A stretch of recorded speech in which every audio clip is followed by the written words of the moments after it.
Good evening, ladies and gentlemen, boys and girls. Thank you so much for coming to my class.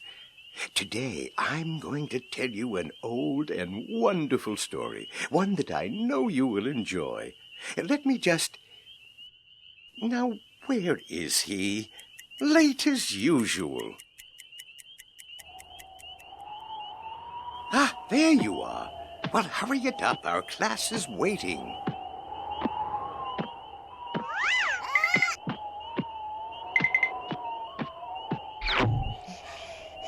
Well, thank you, Socrates. You're welcome. Now, where were we? Ah, yes, the story.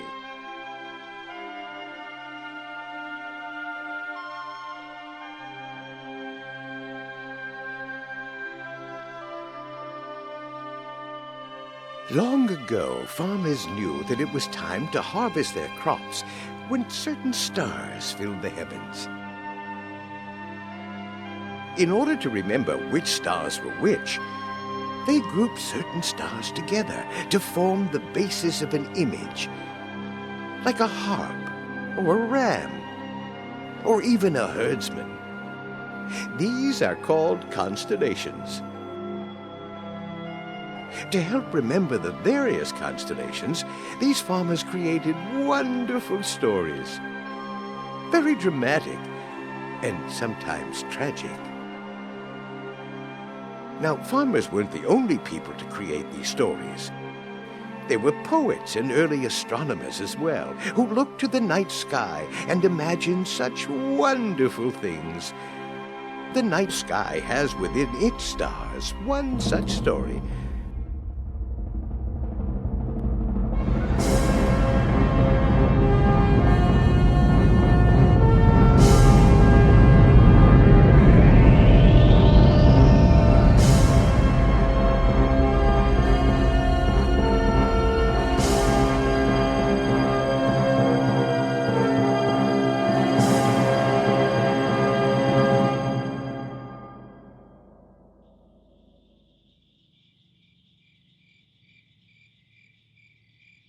The story of Orion has been told in many different ways. One such story leads us to the faraway land of Thrace, where there lived a poor shepherd named Hirius. Hirius was a kind and generous man, but he was very lonely.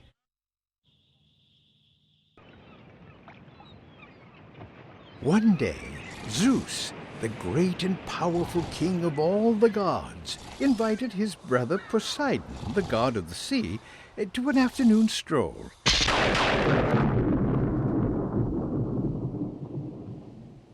Enthusiastically, Poseidon accepted.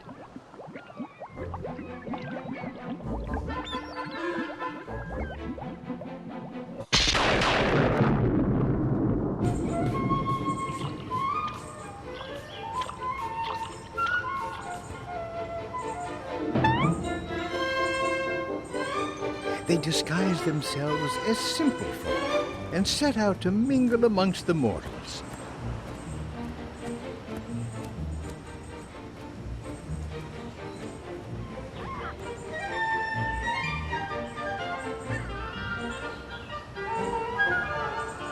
Soon they came upon the house of Hirius, the lonely shepherd. He had very little to share with his guests, but he was a generous man, so he prepared a meal from the last bit of food that he had. It never occurred to Hirius that his guests could be more than mortal, yet he treated them as if they were royalty all the same.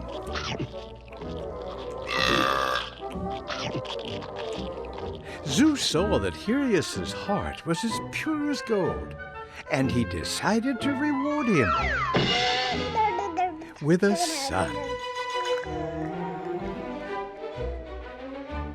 His name was Orion, and in time he grew to be strong, handsome, and very tall.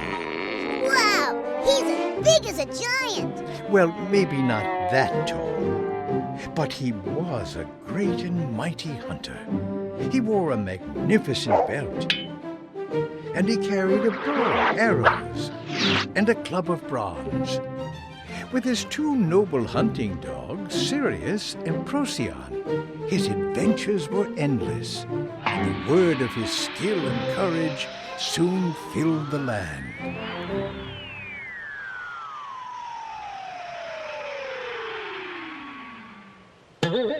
Eventually, it reached the island of Chios, the home of King Enopion, whose kingdom had been plagued by wild beasts.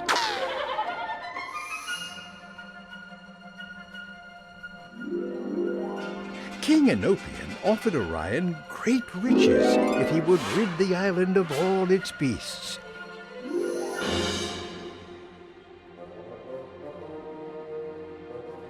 But Orion was enchanted with the king's daughter, Merope.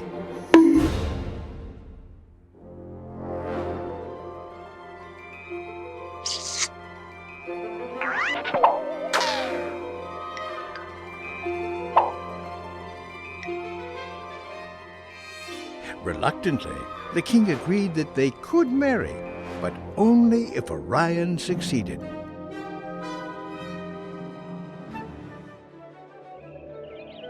Mesmerized by love, Orion was eager to do the job. He became the king's best hunter, clearing the entire island of wild beasts. The king, never having thought that Orion would complete the task, refused to honor his agreement and would not allow Merope and Orion to marry.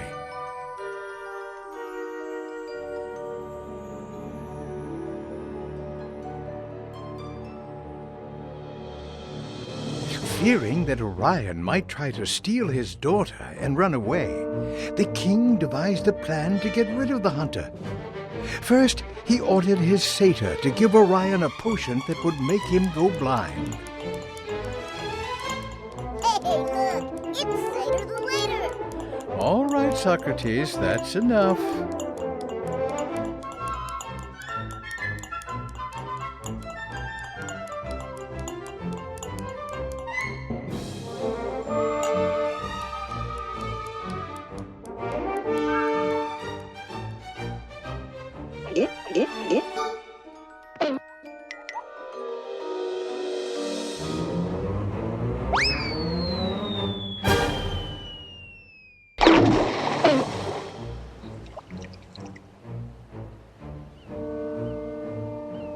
Orion wandered through the ocean for days and days.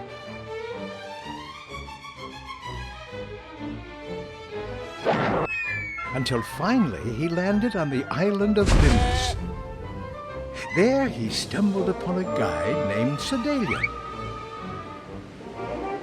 Sedalion knew that if they traveled east until the sun rose, Orion's sight would be restored. So they sailed all night and into the morning.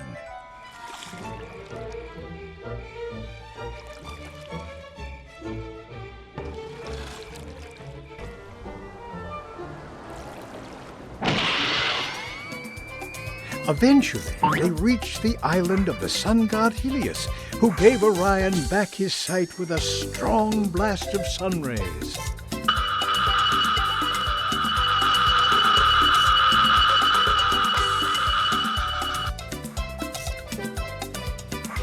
With his sight restored, Orion set sail for the island of Crete.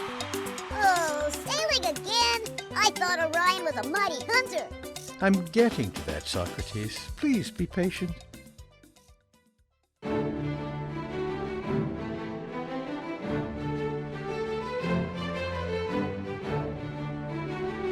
Now, Orion had heard that Crete was a hunter's paradise, filled with all kinds of wild animals.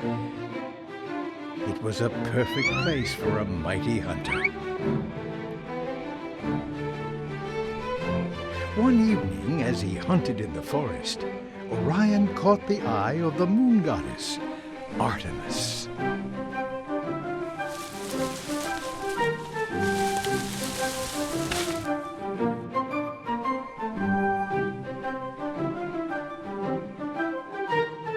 Artemis was the perfect companion for Orion.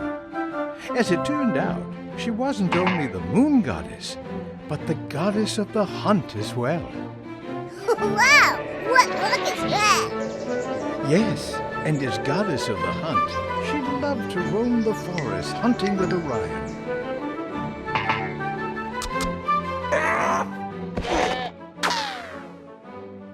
Orion and Artemis were in love, and they spent many hours together.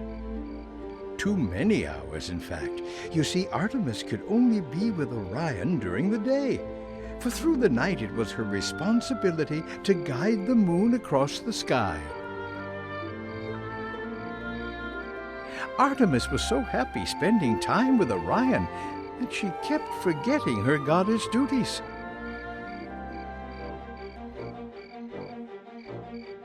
It was Apollo, Artemis's brother, who pulled the sun during the day, and he was not a patient man.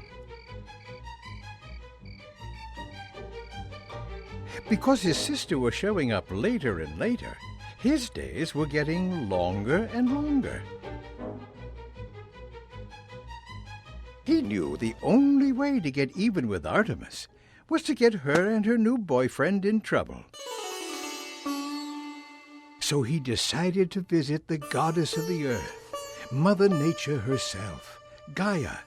The earth was her domain, so surely she could help. Apollo told Gaia all about Artemis, how she wasn't doing her job, how she and Orion played all day long and sometimes into the night, and how Orion must be a bad influence on Artemis. But Gaia didn't pay much attention to Apollo. He was known to complain quite a bit.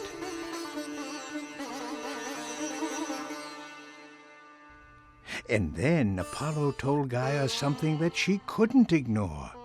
If all this hunting continued, Orion would surely finish off every animal that she had ever made. Well, this worried Gaia. It was then that she decided that Orion must be stopped, so she sent a mighty foe to defeat him.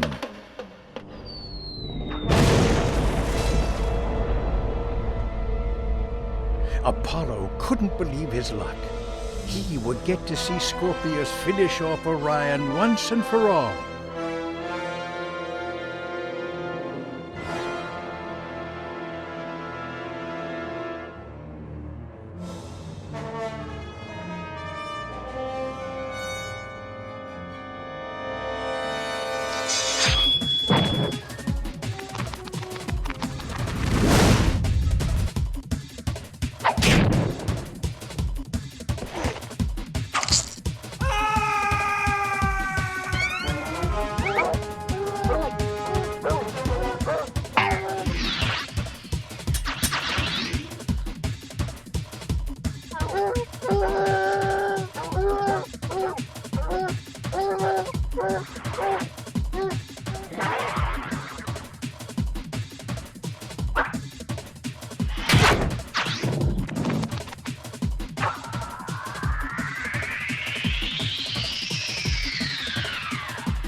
Poor Artemis was heartbroken.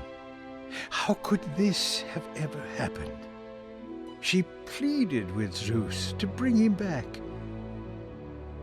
But sadly, he would not.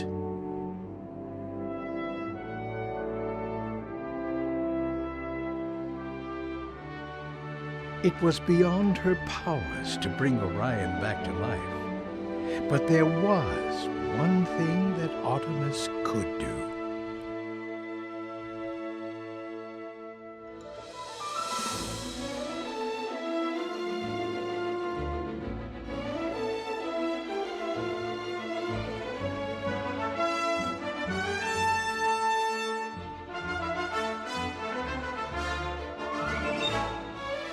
Now Artemis and Orion are together again, and they will travel through the heavens together for all eternity. You too can find Orion in the winter sky, wearing his famous belt and holding his bronze club with all his companions. Oh, there's Hirius and Procyon too. Yes, and they will be there for all the seasons of your life.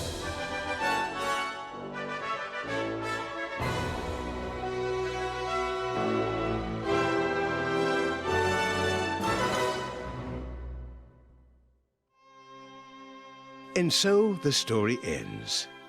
But there are other seasons and many more stories, each as wonderful and fascinating as this. So come back next season, and I'll tell you another story of another time and another place.